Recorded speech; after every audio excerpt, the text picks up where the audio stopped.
মাওলানা Zafar থানেশ্বরীকে British government গ্রেফতার করেছে, তাকে জেলে রেখেছে।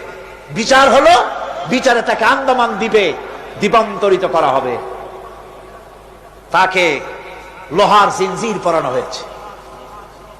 উপমহাদেশের ওলামাদের মধ্যে শীর্ষস্থানীয় আলেম মাওলানা জাফর থানেশ্বরী, গলায় শিকল পরানো, কোমরে শিকল পরানো, পায়ে শিকল পরানো, হাতে শিকল পরানো।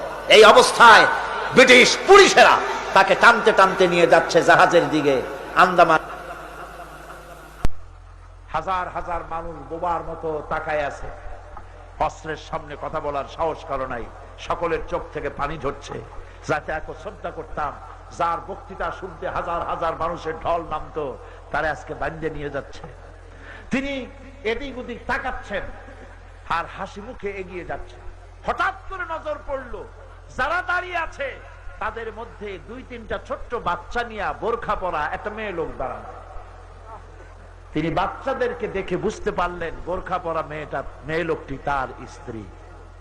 পুলিশকে বললেন, আমাকে এখানে একটু দাঁড়াতে দাও। পুলিশ দাঁড়িয়ে গেল। স্ত্রী বললেন,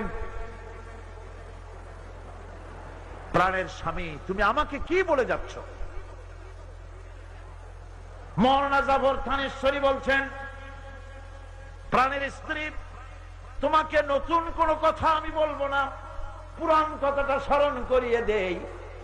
হযরতে ইব্রাহিম আলাইহিস সালাম তার বিবি হাজেরা আর তার বাচ্চা ইসমাইলকে মরুভূমির ভিতরে, বাড়ি নাই, ঘর নাই, পানি নাই, খাবার নাই, ওই মরুভূমির ভিতরে যে আল্লাহর কাছে ছেড়ে গিয়েছিলেন, আমি তোমাকে আর বাচ্চাগুলিকে সেই আল্লাহর কাছে ছেড়ে গেলাম।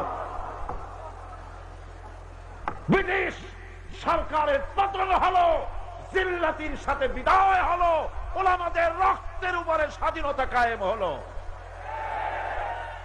আজ ইতিহাস থেকে আলেমদেরকে, পীরদেরকে মুছে ফেলার ষড়যন্ত্র চলছে। এদেশে ইসলাম এনেছে আল্লাহর ওলিরা, আল্লাহর পীর বুজুর্গ, আল্লাহর ওলিরা। তারা এই দেশে ওলামায়ে কেরাম ইসলাম এদেশে এনেছেন।